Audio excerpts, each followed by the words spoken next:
donant un passet endavant, també les idees que ara vos vaig a trametre són prou òbvies. Una de les coses que entenem, hem parlat al principi que un dels dubtes o dels qüestionaments que teníem era que n'hi havia que tots hem fet d'aliances, tots treballem en aliances, el que demanen una miqueta als ODS són unes aliances lleugerament diferents, d'acord?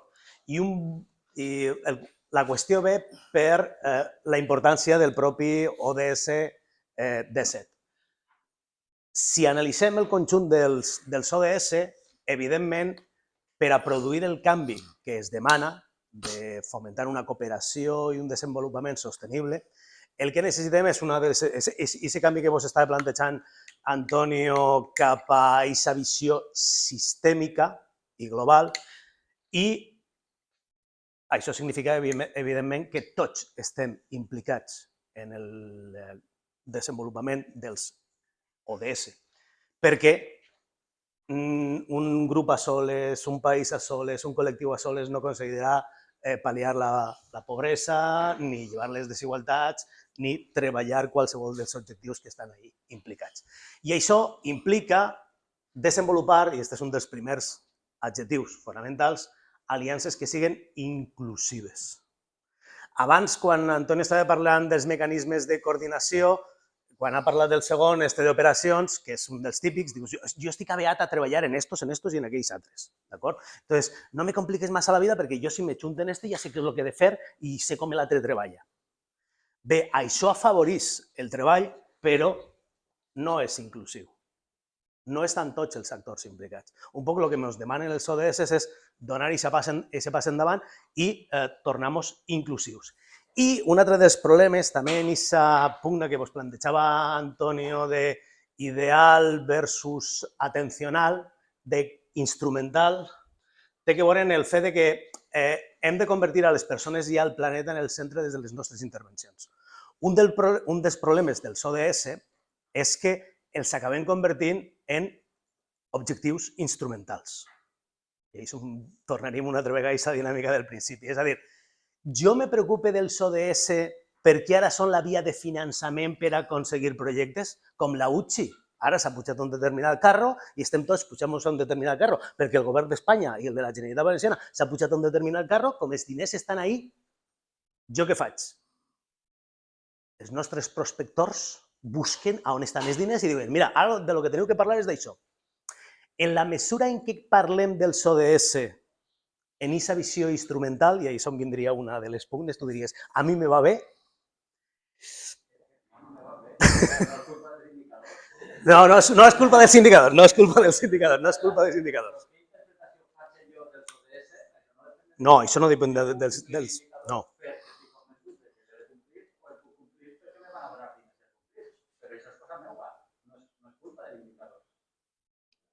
Però se perd, un dels altres adjectius, se perd el procés transformador. Perquè al final a tu l'únic que t'importa és complir en l'indicador, no realment generar la transformació.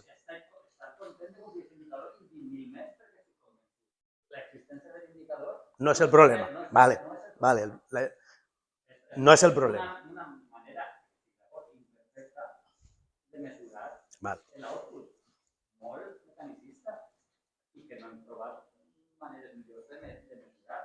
Sí.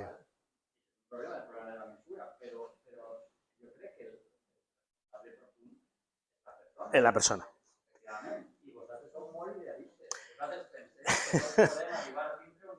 No som... A veure... Estem muntant un sistema que se basa en la il·luminació de la gent i en la consciència, sí o no? Sí.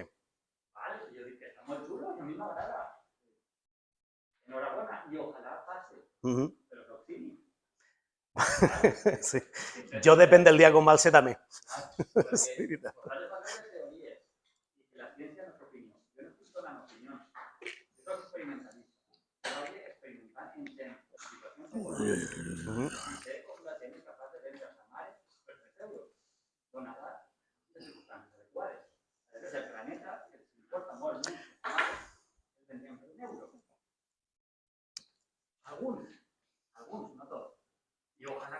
sí que més és que tu per damunt el bé comú de l'interès individual. Però aquesta tensió és constant. Constant. Sí. I és el que està reflectit en els llocs més bàsics de l'economia, en el problema dels béns públics, per exemple, o en el problema del personal. La tensió entre el bé comú i el bé individual, que si estiguera alineat i tot siguera win-win, súper. Súper, sí. Però no és així. La realitat no és així. Hi ha trade-offs, hi ha situacions que no són zero-sum, o guanya i l'altre perd. El mercat financer, per exemple, sí. Una situació en la que tot el que guanya un ho perd un altre. Sí. És zero-sum. Suma zero. Ara no existiran, però no podem dir que sense mercat financer. Si trobem una altra cosa que siga millor que el mercat financer, que siga més inclusiu, que siga més conscient del futur del planeta, a mi també m'agradaria. No penseu que jo estic en la... No. Però que tampoc portem les coses als extrems. Ni fem culpable aquí, a lo millor no té la major part de la culpa, sinó és una manifestació del passat i del que podem arribar a fer en el que tenim. Sí, no? Exacte. Per Exacte. per aprendre... Que transformar és el següent objectiu. Això, si ho veu, bàsicament és pues, el trèvol de Hardy d'aliances, típic, d'acord? Bueno, això és des de la càtedra, que és el que se planteja quan estem parlant d'aliances, pues que múltiples actors, APPD, exploren, en principi, pues he dit abans que aquesta hauria de ser la central, però com se mos ha plantejat, pues, així estan classificats un poc per el nombre, la quantitat de metes que s'han establit en el pla. Entonces, evidentment, l'objectiu número 4 és el que la UCI li ha donat major rellevància en funció del nombre de metes que ha establert. El 4 té que veure en educació per la qualitat. Els altres 3 dels que també se parla prou és la igualtat de gènere, pau i justícia, institucions sòlides i producció i consum responsable. Se parla una miqueta, no tant, no n'hi ha tantes metes establides en salut i benestar, també en treball decent, en reducció de les desigualtats, i n'hi ha, me pareix que una meta considerada en la pobresa, la fam, la indústria, la innovació, la infraestructura i l'acció pel clima. I no sé per què, que te preguntava abans, no sé per què quan el grup motor se va reunir, tu estàs en el grup motor. Vale, pues a veure si tu... Per què el 6, el 7 i l'11? A mi m'encanta l'11. Comunitats sostenibles a mi m'encanta. 14 i 15, per què no s'han considerat en el pla? Va elaborar una consultora que es diu i va participar sobretot el grup motor va estar en les reunions. És que no està aigua, no està energia? Després, fixa't en l'impacte que tenim. Sí, sí. La logística de les reunions en grups específics per a energia i aigua i residus també. Això pot obeir a una qüestió, jo no ho recordo això bé, però el 6 i el 7 estan prou bé. I el pla el que té que afundar és un poc tota la visió institucional de millora. Saps? Entonces, en aquests punts, pues, potser no cal incidir tant, perquè realment són els que posem en l'impact banking, perquè estan sistematitzat, ho tenim prou bé. En energia, per exemple, tota l'energia és renovable, moltes se crea a si mateix en la universitat, i en aigua tampoc se pot fer més de lo que ja s'ha. Clar, però parlant en territori, per exemple, l'aigua és una preocupació en aquesta zona. Sí.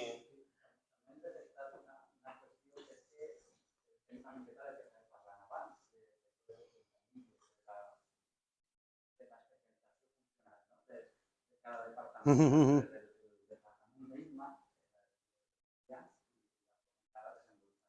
Val. però no era rectorat en competència.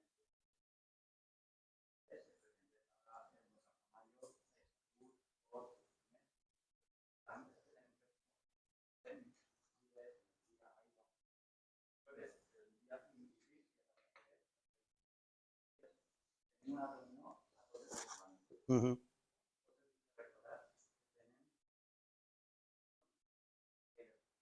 Molt a prop d'aquesta.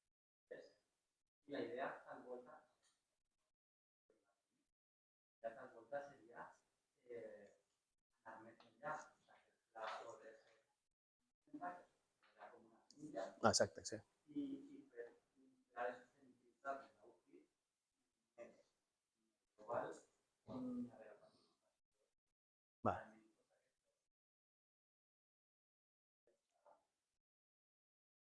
Mhm.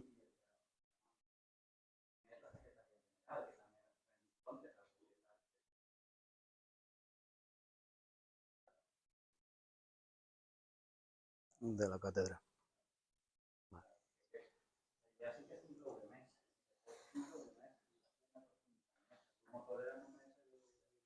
Sí, la primera. La primera. De tot això jo, centramos en el curs, n'hi ha dos aspectes, que és aquest tret diferent, perquè òbviament podem tindre diferències, però els indicadors són una ferramenta fonamental per a poder conèixer i per a poder plantejar cap a on hem d'avançar i desenvolupar. Però els dos elements, un poc per a contrastar el que seria una aliança tradicional, una aliança transaccional, de lo que s'entén com una aliança transformacional pròpia dels ODS, ven els dos adjectius d'inclusiu i de transformador, que és el que li dona realment aquest valor diferencial a aquestes aliances. Aliar seria col·ligar persones per obtenir una determinada finalitat. Això significa que estem treballant a partir d'uns determinats principis i valors que, com has dit tu, Ivan, n'hi ha gent que té més facilitat o més tendència a vendre'ls baratos, d'acord? Però l'element central serien aquests principis i aquests valors que construïssin una visió compartida. Estos dos elements després ens portaran al final a la proposta un poc general de treball que nosaltres vos volíem fer, que ve de la idea d'un senyor que se diu Peter Senge i les organitzacions que aprenden, i el fet d'intentar plasmar en les aliances el que seria una filosofia de alianzas que aprenden. D'acord? I dos elements fonamentals en aquestes alianzas que aprenden són el compartir uns models mentals similars i uns principis i valors comuns. També del que vos parlava, Antonio, de quan estem en comunicació en aquesta zona comú, un poc és el que plantejarien les aliances que foren inclusives, i donant prioritat, òbviament, a les persones i al planeta. I transformacionals implica que això és una palanca no només per assolir uns determinats objectius, sinó per arribar a transformacions sistèmiques. Entonces, continuar fent propostes per a objectius concrets sense tindre en compte realment impactes transformadors en els objectius, no s'entendrien que són aliances dins del marc dels ODS, perquè hem d'aconseguir transformacions sistèmiques. D'acord? Aquests són els dos elements fonamentals. Això significa unes determinades característiques, ho podeu llegir per a no fer-ho més llarg, i això suposa per a nosaltres, quan estem intentant fer associacions APPD, APPD encara és un nom, és un mix, aliança, perquè és aliança multiactor, però multiactor ahir és públic-privat. Pot ser públic-públic, per exemple, d'acord? Doncs coses de les que vos ha plantejat Antonio, les primeres transparències estan relacionades amb el que apareix ahí. O sigui, si volem generar aquest tipus d'associacions, ha d'arribar sense aquest autisme comunicacional, per exemple, que plantejava ell en alguna de les diapositives. Hem d'arribar sense suposicions i preconceptes de lo que és l'altra part. Això és complicat, d'acord? Perquè un normalment, quan arriba a parlar en un altre, ja té una sèrie de concepcions de com és aquest altre. Si vaig a parlar en estos de València, pues ja se sap. No sé si hi ha algú així de València. Hi ha algú així de València, sí, pues ja saps, tu ja saps. Aquest és un problema. Entonces, precisament, la inclusió que implica la diversitat és un element en el qual hem de treballar a l'hora d'intentar plantejar aquest tipus d'aliances, perquè, tornem una altra vegada darrere, el lema del principi, les campanes suenan para todos. Tots estem pujats damunt del mateix carro. Hem d'intentar desenvolupar visions que siguin inclusives. No és només el que a mi m'interessa més el que a tu t'interessa més el que a un altre l'interessa. Sí, se trata de que n'hi hagi algo per damunt que mos interesse a tots i que mos unisque. No sé si coneixeu el problema dels camps d'estudiants de Serif. És un experiment que va fer en xiquets, que primer es va fer que lluitaren els uns contra els altres, que competiren, i després va intentar que se feren amiguets. Un grup era el grup de les serps i l'altre grup era el grup de les àguiles. I una vegada va aconseguir que s'enemistaren i lluitaren, va dir, i ara vaig a intentar fer-los amiguets. Bueno, doncs, sabeu com va ser l'única forma d'aconseguir que se feren amiguets?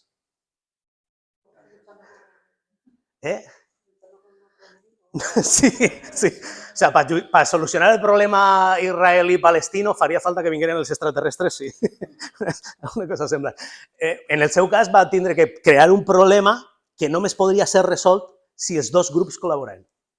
Entonces, es van vendre la moto de que n'hi havia una pel·lícula molt guai, tenien que anar a veure la pel·lícula, per anar a la pel·lícula només n'hi havia un autobús, l'autobús s'havia trencat i si no es pentejaven tots, l'autobús no hi seguia i no veien la pel·lícula. Es van donar premis i càstigs i no va funcionar res, només això. Entonces, si volem realment treballar des d'un punt de vista inclusiu en les aliances, necessitem aquesta visió. Òbviament, relacionat amb aquest curs, desenvolupar nous capacitats i un nou estil de lideratge, etcètera, etcètera, etcètera. I entrant en una base més operativa, hem de ser capaços d'entendre qui forma part del grup, quin rol és el que té aquesta persona, fins a on anem a implementar l'acció, com després això hem d'avaluar-lo, financiar-lo i quin estil de governança hem d'aplicar. Lo fonamental així és que entengueu que les aliances dins dels ODS tenen dos elements diferencials particulars, que és que sí, han de ser transformadores i que han de ser inclusives. Per aconseguir tot això dins d'aquest marc que nosaltres, potser d'una forma, com tu dius, Ivan, una miqueta idíl·lica, ens plantegem, òbviament, a vosaltres, a mi no, jo soc un formador, vosaltres sou els responsables, d'acord, haver pedido muerte, entenem que, igual que sí, apareix, òbviament, heu de ser capaços de desenvolupar noves capacitats i un rol lleugerament diferent.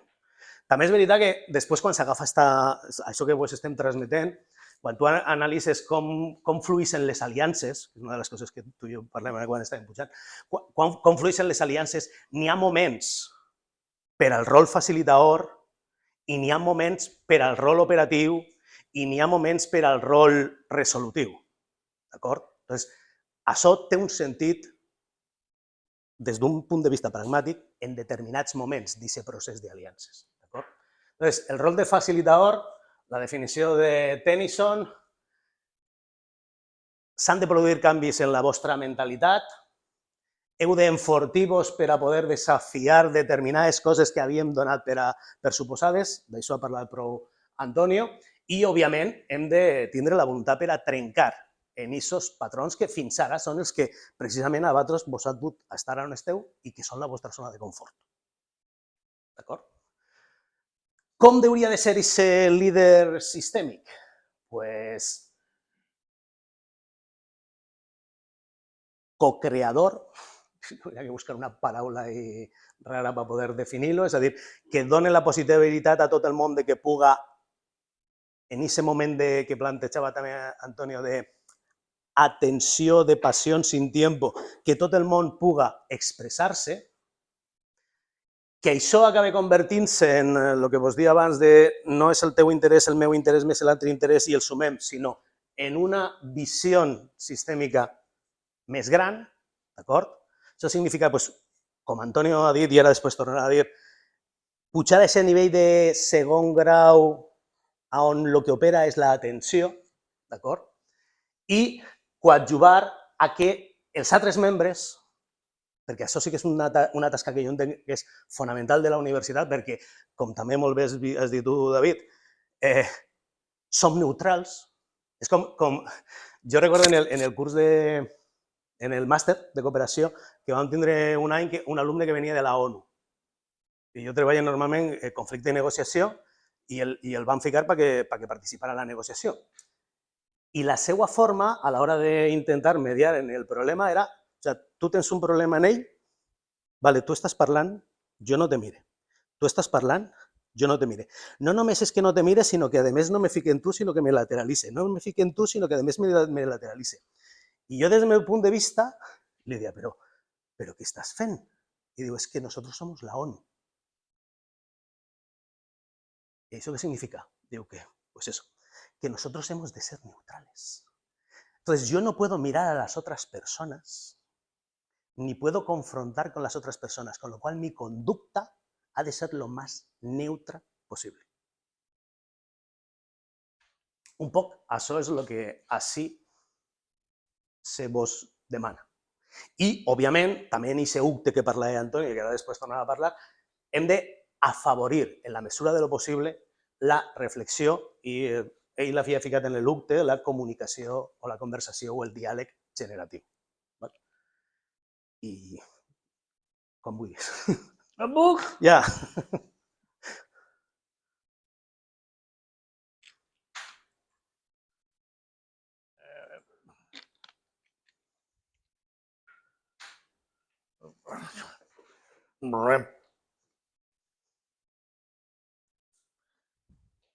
Que haya un pasado, que haya un presente, que uno se identifique más con el pasado o con el presente no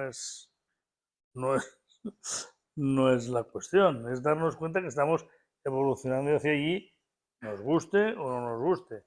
Podemos hacerlo a mayor velocidad o a menor velocidad, ¿no?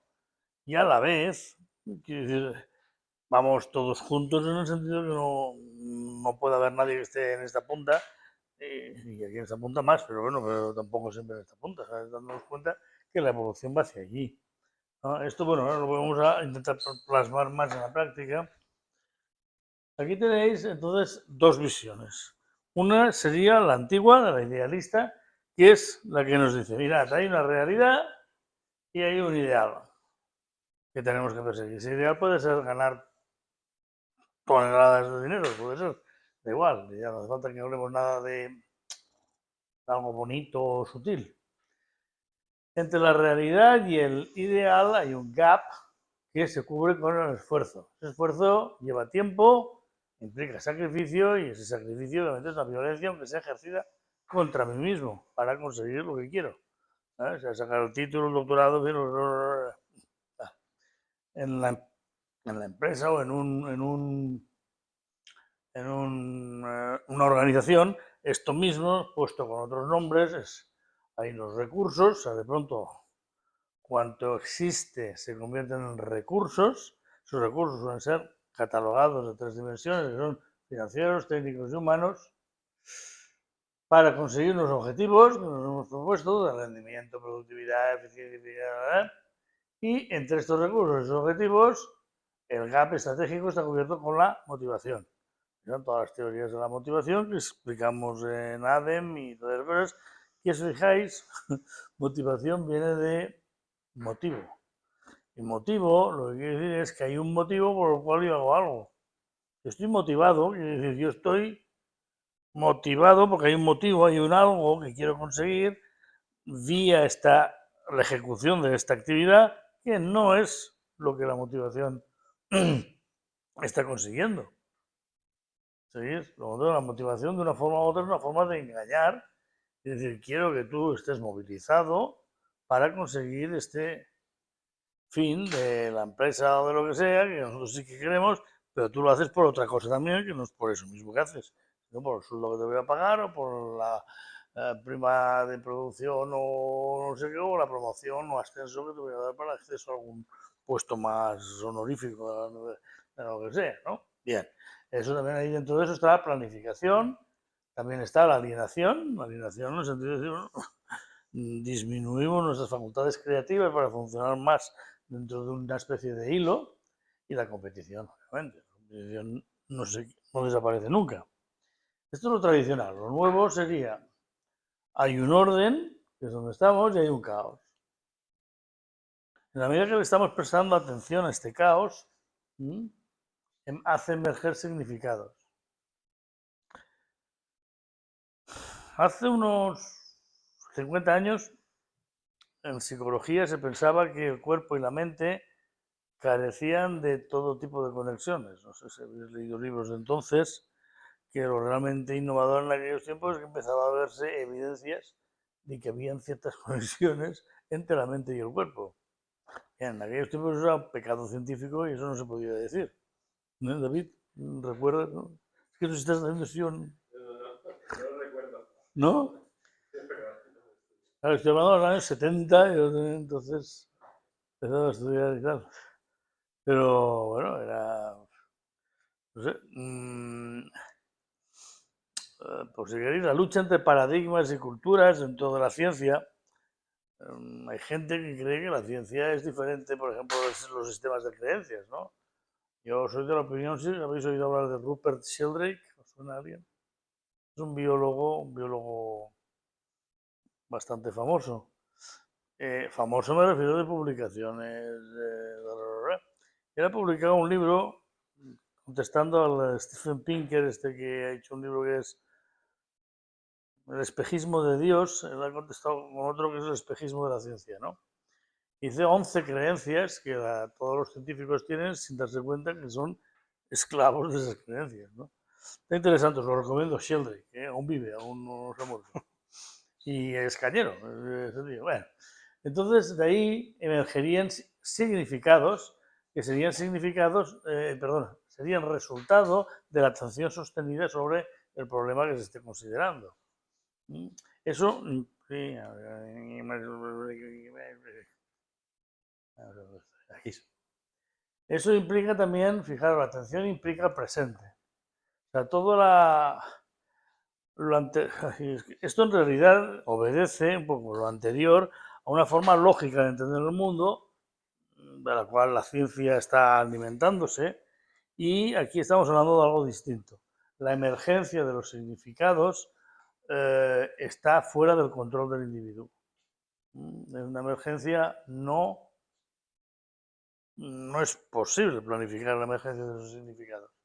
Sin embargo, surgen, ¿no? Hay una atención al presente, mientras que lo lógico siempre trabaja con el pasado proyectándose en el futuro.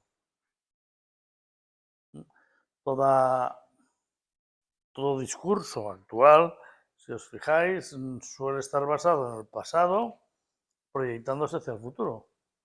Y aquí es más bien estar atentos al presente.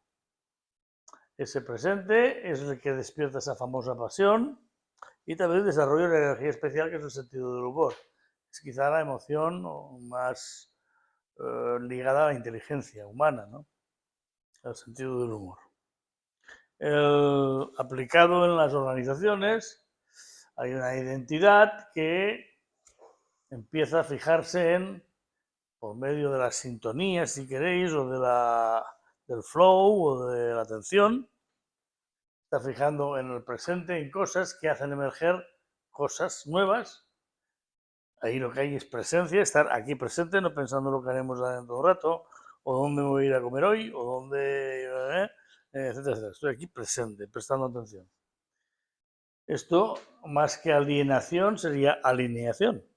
La alineación es la definición que le da Peter Senge a reuniones de directivos que después de 4 horas reunidos todos aceptan que, aunque nadie estaba de acuerdo, el consenso que se ha conseguido es válido, ¿no? Porque todo el mundo ha sentido que ha estado colaborando ahí y formando parte de ello, ¿no? Han compartido un montón de problemas conjuntamente. Y esto nos llevaría más que objetivos a atractores. No sé si conocéis dentro de las teorías de la complejidad, también viene de la famosa cuántica, la mecánica cuántica de la física, se acepta que hay como una especie de atractores alrededor de lo cual parece girar todo, pero que cuesta mucho llegar a una definición objetiva de qué son, ¿no? Sin embargo, hacia ahí eso. Poner nombre a eso es uno de los grandes problemas de la cuántica, pero bueno, sabéis que en ciencia normal y corriente, por ejemplo, cuando utilizamos todo el bautizo de factores en estadística y todos esos rollos, bautizar factores es una cosa muy parecida, es inventarte cosas. Sacado de la ciencia más elaborada y todo eso para poner nombre a los factores. No sé si lo habéis probado alguna vez. Es divertido, es muy divertido. Es, Es muy hice un divertido. doctorado una vez de eso, de análisis correlacional, y sobre los mismos datos teníamos que irnos a casa y al día siguiente haber puesto nombre a los factores, ¿no? Cuando nos juntamos, que éramos unos 15 en ese doctorado, ni un solo factor coincidía con el de nadie. Cada uno. Entonces aquí tenemos dos visiones, o sea, digamos lo que implicaría más ampliado. Por ejemplo, el idealismo implica el tiempo, implica lo que se llama el sacrificio, el esfuerzo, el valor dado al esfuerzo. Desgraciadamente, el valor que estamos dando al esfuerzo es desproporcionadamente, por no decir, no tiene demasiado sentido, por decirlo de alguna forma. El pasado y el futuro, que es lo que he dicho, aquí vive más el presente y el espacio, ¿no? Hay una fragmentación, una división siempre entre partes, que se lleva cada parte, pues, normalmente una especialidad científica o una, llamadlo como queráis, no solo científica, más cosas. Fragmentación, división, aquí hay una visión sistémica. Los sistémicos, como vamos a ver, esto de la teoría de sistemas, que lo inventó un biólogo, o sea, von Bertalanffy, en el año 40 o por ahí. Después ha habido una segunda generación de la teoría de sistemas, que gracias a la emergencia de la informática, Peter Senge, por ejemplo, que ha nombrado Nicky, que ahora lo nombraremos otra vez, está trabajando con eso, nos hace ver una visión global donde todos los factores considerados, que son muchos, están vinculados entre sí y todos tienen influencia en todo. Esto se consigue normalmente a través de ecuaciones no lineales, etcétera, etcétera, que solo el ordenador puede trabajarlas, y se consiguen hacer modelos sistémicos mucho más correctos.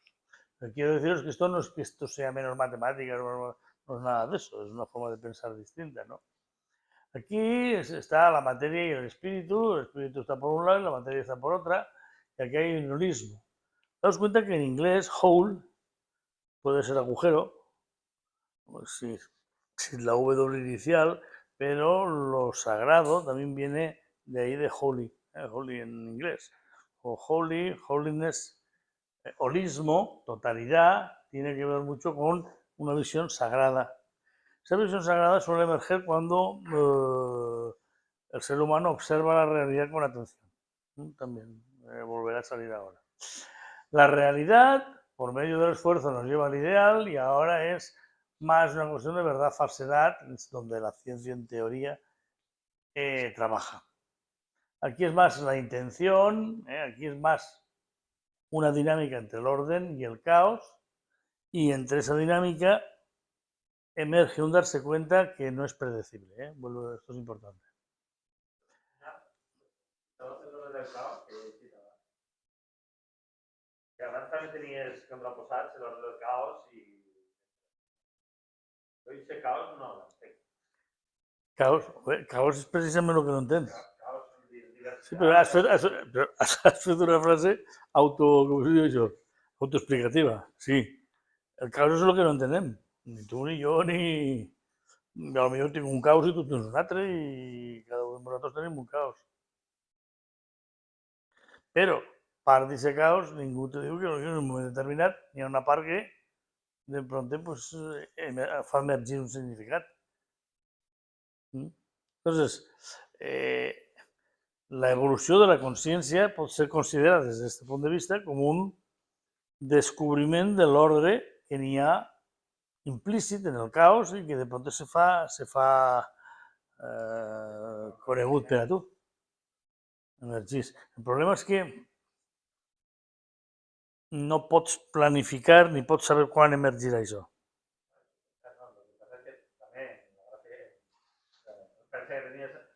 Abans venies de l'ordre de anaves al caos. Sí, no, però ojo, orden al caos ja era això, era esta part d'ací. És que vaig concluir que he mesclat una cosa que està així, la ficat ara així. No, no. L'ordre i el caos és sempre així. Així no mai n'hi ha hagut orden ni caos.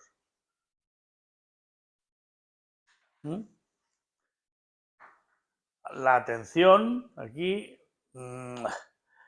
aquí ya no corresponde, en fin, una cosa con la otra, pero bueno, aquí se habla de objetivos, o sea, metas e instrumentos. Daos cuenta que aquí también es considerar la realidad dividiéndole en dos conceptos también humanamente atribuibles única y exclusivamente a la necesidad humana. ¿Qué narices es la meta y qué narices es el recurso? Y ya es esto que estoy diciendo. Como decimos, tenemos que conseguir una meta. Para eso tenemos unos recursos. ¿Qué recursos? Técnicos, financieros y humanos. Y estos son recursos. Y estas son las metas.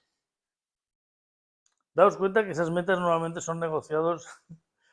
No es verdad que eso dicen en la era estratégica se decía, solo ha formulado la dirección. Y tanto. Pero la dirección, desgraciadamente, no ha funcionado científicamente, ha funcionado políticamente. Son un conjunto de fuerzas, cada uno ha ejercido su potencia, vamos a decirlo así, y al final han elegido algo donde no hayan acabado bofetadas. Y estos son los objetivos a conseguir. ¿Mm? Y para conseguir esos objetivos son los recursos. ¿Quiénes son los recursos? Todo el resto que no son la dirección. Me callo por si queréis añadir algo. Pero, ¿quién es el recurso? Pues todo aquel que no pertenezca a la élite, ya está, a la élite, o al grupo de los que están formulando, ¿no? Entonces, una vez has dividido la realidad entre metas e instrumentos, puedes perfectamente, sin ningún problema, tratar los instrumentos de forma racional y tratar las metas como algo, llamémoslo así, ideológicamente intocable, si fuera Dios. Metas son las metas, son fundamentales. Y eso nadie lo discute. Nosotros sí, aquí te cargas lo que haga falta. Son reflexiones, no estoy diciendo yo soy de estos y nada de esto, estamos diciendo hasta dónde evolucionamos, ¿no? Esto de metas e instrumentos es muy parecido a decir eso de la estrategia y los recursos. La estrategia es el método habitual que en empresas se utiliza para denominar a esos planes por los cuales usamos los recursos para llegar a las metas. Las metas, si se llega a esa meta y todo eso, ahí utilizamos siempre métodos cuantitativos, normalmente, obviamente. Sin embargo, aquí, fijaros que hablamos más de flow, de flujo, de alineamiento y de presencia. Se supone que el agente que está haciendo, vamos a decir, como de instrumento, la misma instrumentalidad está fundida con su finalidad. Esa persona ama lo que está haciendo. No para obtener una meta para alguien más, sino para sí mismo. Hay una especie de flow en el sentido de que lo que estoy haciendo me satisface ya por sí mismo. No hay una diferencia. Estoy trabajando por otra cosa, ¿no? Bien, hay un alineamiento, este es el término que utiliza Peter Senge, que es el economista que ahora hablaremos de él. Alineamiento es, me siento parte de lo que estamos haciendo. Y yo soy parte de ello. Y finalmente está esa famosa pasión, mientras que aquí lo que hay es más motivación, es instrumental, y los incentivos y el control, obviamente. ¿Puedo un poquito? ¿Qué? ¿Puedo un Sí. inciso? Sobre lo que tú planteabas del orden y el caos, cuando tú estás en un nivel de conciencia que podría ser, por ejemplo, el telos, ¿no? El que habla Laszlo, que es el de los dioses. ¿vale? Olos. No, olos, logos, teo. Tú tienes una visión del mundo teológica, en función de religiones. Entonces, cuando surge un problema, surge el caos, tú vas a tu religión, a tu Dios, y le rezas, y eso introduce orden. Entonces, si no llueve, yo voy a Dios y le rezo, ¿de acuerdo? Pasamos al sistema logos, que es en el que ahora mismo estamos. En el sistema logos, empezamos con diseño modelos lineales con unas variables reducidas que me permiten interpretar la realidad. Me voy dando cuenta de que esas variables lógicas no, ostras, esto se va complejizando, joder, voy a tener que introducir más variables, voy a hacer mi modelo más grande. ¿De acuerdo? Entonces, empiezas a establecer relaciones curvilíneas, etcétera, etcétera. Entonces, ese modelo lógico es el que a ti te introduce el orden. Pero llega un momento que está reflejado aquí, que tú dices, hombre, fin de la pobreza. Y aquí es cuando se produce de repente un A y no A. Si nunca hemos producido tanto, ¿cómo puede haber pobreza? Bienestar y salud.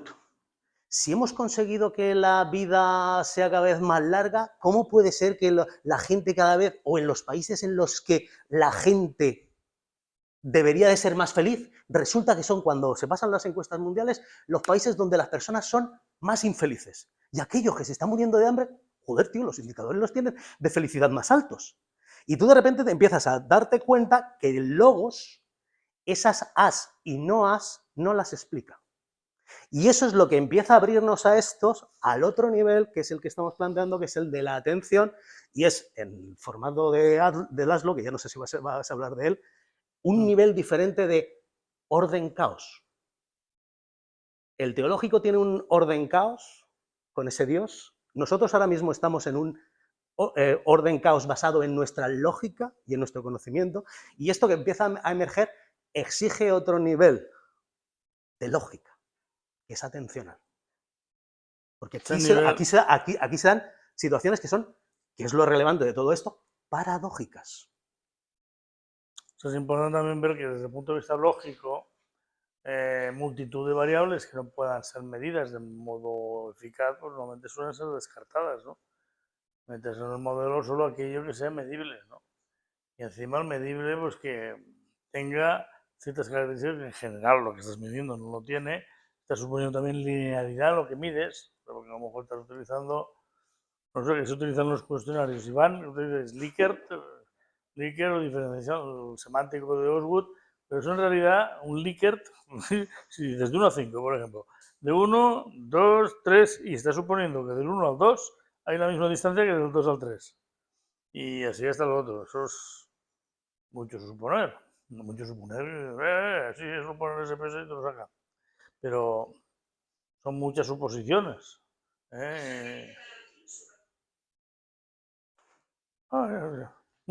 Bueno, eso. El modelo holístico, pues intenta contemplar las cosas de una forma distinta, ¿no? Bien, aquí funciona más el miedo, aquí más el sentido del humor, recompensas y castigos, aquí el trabajo más como autorrealización, motivación, gestión por objetivos, aquí los objetivos son más bien atractores extraños. Yo exactamente en las discusiones que yo veo de gente que se mueve a este nivel, muchas veces hay críticas entre la gente, pero ¿a dónde estamos llegando? No estamos llegando a ningún sitio. Y suele operar de pronto algo raro. O sea, que de pronto emerge el sentido. Pero nunca surge cuando muchos lo esperan, ni tampoco en la dirección que uno esperaba, y todo eso. Pero generalmente es fascinante verlo como de pronto, como nadie, bueno, afortunadamente, nadie tiene una idea preconcebida, pues tampoco choca tanto. Es curioso por dónde sale la cosa, pero... bueno, bien, aquí, aquí, no voy a entrar por aquí, y esto es lo que tú querías explicar, esto es esto, y espera, ¿y dónde has dejado yo? ¿Este es el mío? ¿Este es el... ¿Dónde está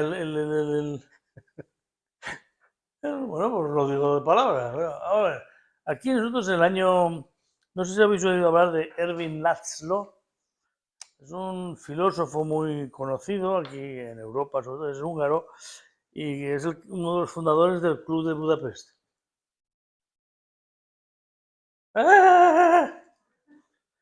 Ahí, por ahí lo tienes. Es la que quieras de esta. Es que estaba ahí Este. Si lo buscáis por ahí, un tío que ha publicado más de 100 libros y tal, creo que tendrá ya 90 años, se estará muriendo. En el 2013, dentro de GlobeCons, hicimos un estudio y dijo, vamos a invitarle. Y lo llamé, y no voy, soy muy abuelo, pero lo hizo a distancia, lo hizo por videoconferencia. Contratamos traductores y todo eso, y el tío pegó un rollo interesante. Aún vive este hombre, está a punto de irse al otro lado, pero os lo recomiendo porque bueno, también es pianista, también es famoso, ha publicado, un tío muy conocido. Ervin Laszlo. Él dice, hay 5 etapas, la mítica, la teológica, la lógica, que es esta, la hora de la ciencia. Estamos ahora mismo pasando de la lógica a la holística. Fijaos que luego, si queréis, la razón a la de la totalidad. Pero que olos también en inglés, si vais al holy, eso quiere decir sagrado, y whole, también con la W delante, es totalidad, ¿no? Él dice que estamos pasando de una época a otra y aquí ahí vienen las cosas que él dice. El paradigma lógico pues es atomístico, está fragmentado, los objetos se consideran como algo independiente, la gente es o está constituida por individuos que están separados y todo esto pues, está demostrándose que nada de eso se cumple. Si os vais a la economía, pues la economía interpreta que somos individuos separados.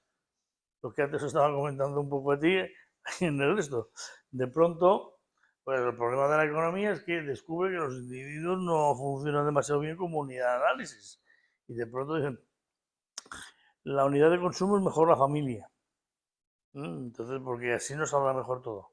Porque dentro de la familia pasan cosas que el economista no sabe explicar.